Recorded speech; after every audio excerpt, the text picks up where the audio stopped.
Hello students, welcome back to Kaushik education up. So friends, మనకి ఏంటంటే AP ఇంటర్మీడియట్కి సంబంధించి first year second year results వచ్చేసాయి కదా. అయితే ఇప్పుడు సప్లీ అండ్ బెటర్మెంట్ చాలామంది రాద్దాం అనుకుంటున్నారు. అయితే దానికి సంబంధించి ఒకవేళ సప్లీ కానీ బెటర్మెంట్ కానీ రాస్తే స్టార్ మార్క్ పడుతుందా సర్టిఫికెట్లు అని చెప్పేసి దాని గురించి క్లియర్గా చెప్తాను. సో ఇప్పటికొచ్చి ఇంకెవరైనా మన ఛానల్ సబ్స్క్రైబ్ చేయకపోతే వెంటనే సబ్స్క్రైబ్ చేసుకుంటే ఖచ్చితంగా లైక్ అయితే చేయండి. ఇంటర్ రిజల్ట్స్ అయితే వచ్చేసాయి. సో నెక్స్ట్ ఏంటి, ఏం చేయాలని చెప్పేసి చాలామంది అయితే ఒక టెన్షన్లో అయితే ఉంటారు. అయితే ప్రజెంట్ ఉన్న కాంపిటీషన్ వరల్డ్లోని జాబ్ రావాలి అంటే చాలా అంటే చాలా కష్టం. అయితే మనకు ఒక డిగ్రీ ఉంటే సరిపోదు కదా, దాంతోపాటు స్కిల్స్ కూడా ఉండాలి కదా.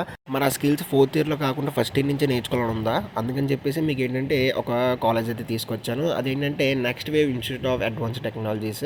సో ఇందులో మనకి డిగ్రీతో పాటు స్కిల్స్ కూడా నేర్పిస్తారనమాట. సో మీరు ఫస్ట్ ఇయర్ నుంచి అమెజాన్, నెట్ఫ్లిక్స్ అండ్ అంతేకాకుండా ప్రైమ్ ఇలాంటి యాప్స్ని అయితే బిల్డ్ చేయొచ్చు.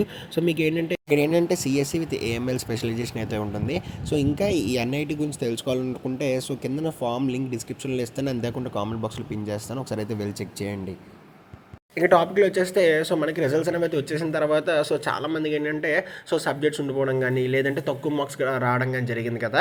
అయితే చాలామంది అనుకుంటుంది ఏంటంటే ఇప్పుడు మేము సప్లీ లేదంటే బెటర్మెంట్ అయితే రాస్తాం కదా, దానివల్ల మాకు సర్టిఫికెట్లో ఏమైనా స్టార్ మార్క్ పడుతుందని చెప్పేసి అయితే అడుగుతున్నారు. First of all star mark అంటే ఏంటి లేదు. మీరు ఇప్పుడు ఏదైతే మనకి సబ్జెక్ట్ అనేది అయితే సెకండ్ టైం రాస్తారో సెకండ్ టైం రాస్తే అప్పుడు మనకి ఏంటంటే సర్టిఫికెట్లో స్టార్ మార్క్ అనేది అయితే వేస్తారనమాట. అయితే ఇది వచ్చేసి ఓన్లీ సప్లీ వాళ్ళకి మాత్రమే, ఓకేనా. ఇప్పుడు మీరు ఫస్ట్ రెగ్యులర్లో ఫెయిల్ అయ్యారు, రెగ్యులర్ ఎగ్జామ్స్ అంటే మనకి అందరికీ కలిపి పెడతారు కదా, దాన్ని రెగ్యులర్ అంటారు. ఆ రెగ్యులర్ ఎగ్జామ్లో మీరు ఏంటంటే ఫెయిల్ అయ్యారు అనుకోండి, మీకు ఏంటంటే మేలో సప్లీ పెడతారు. ఈ సప్లీలో మీరు ఏంటంటే పాస్ అయితే అప్పుడు మీకు ఏంటంటే అక్కడ ఏమవుతుందంటే స్టార్ మార్క్ వస్తుంది అనమాట, ఓకేనా. స్టార్ మార్క్ వస్తుంది. రెగ్యులర్లో పాస్ అయ్యారు అనుకోండి, మీకు గ్రేడ్స్ అనేవి అయితే వస్తాయి అనమాట, ఏ గ్రేడ్, బి గ్రేడ్ ఎలాగనేది అయితే వస్తుంది. సప్లిమెంటరీలో అయితే కాంప్లిమెంటరీ పాస్ అని చెప్పేసి వస్తుంది అనమాట, ఓకేనా. దానికి వేరియేషన్ అయితే ఉంటుంది. సప్లీ వాళ్ళకి మాత్రమే ఈ విధంగా ఉంటుంది. బెటర్మెంట్కి అయితే అలాగే ఏమి ఉండదు. బెటర్మెంట్లో ఎలా ఉంటుందంటే ఫస్ట్ ఆఫ్ ఆల్ మీరు ఏంటంటే ఏ సబ్జెక్ట్ అయితే రాయాలనుకుంటున్నారో ఆ సబ్జెక్ట్ ఫీజు కడతారు. ఆ సబ్జెక్ట్ ఎగ్జామ్ రాస్తారు. ఒకవేళ మీకు రెగ్యులర్లో కన్నా బెటర్మెంట్లు ఎక్కువ వచ్చాయి అనుకోండి, ఆ మార్క్స్ వేస్తారు. పక్కన స్టార్ మార్కులు కానీ లేదంటే మీకు కాంప్లిమెంటరీ పాస్లు కానీ ఏమీ వేయరు. జస్ట్ మీకు ఏ మార్క్స్ అయితే వచ్చాయో ఆ మార్క్స్ని వేస్తారు. లేదు మీకు ఏంటంటే బెటర్మెంట్లో తక్కువ వచ్చాయి, అంటే బెటర్మెంట్లో 35 వచ్చాయి, రెగ్యులర్లో ఏమొచ్చి 75 వచ్చాయి. అప్పుడు వాళ్ళు ఏం కన్సిడర్ చేస్తారు, రెగ్యులర్దే కన్సిడర్ చేసి రెగ్యులర్ మార్క్సే వేస్తారనమాట, ఓకేనా. అంతే తప్పితే మీకు ఏంటంటే బెటర్మెంట్ వాళ్ళకైతే స్టార్ మార్క్ అనేది అయితే పడదు, సప్లీ వాళ్ళకి స్టార్ మార్క్ పడుతుంది. దీనివల్ల ఫ్యూచర్లో ఫర్దర్గా ఏమైనా ప్రాబ్లం ఉందా అంటే ఏమీ ఉండదు.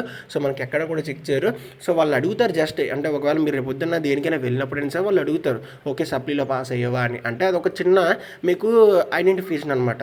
ఓకే తను రెగ్యులర్లో కాకుండా ఒక సబ్జెక్టు ఫెయిల్ అయ్యాడు, ఇలాగా సప్లీ ఎగ్జామ్స్లో రాసి పాస్ అయ్యాడు అని చెప్పేసి ఒక చిన్న ఐడెంటిఫికేషన్ అనమాట. అంతే తప్పితే దానివల్ల ఏం ప్రాబ్లం అయితే ఉండదు. మీరు ఏంటంటే దాని గురించి అయితే మీరు బెంగ పెట్టుకోవాల్సిన అవసరం లేదు, హ్యాపీగా చదువుకుని అయితే రాసుకోండి, ఓకేనా. సప్లీ వాళ్ళకి మాత్రమే స్టార్ మార్క్ పడే అవకాశం ఉంటుంది. బెటర్మెంట్ వాళ్ళకైతే స్టార్ మార్క్ అలాంటివి అయితే ఉండవు.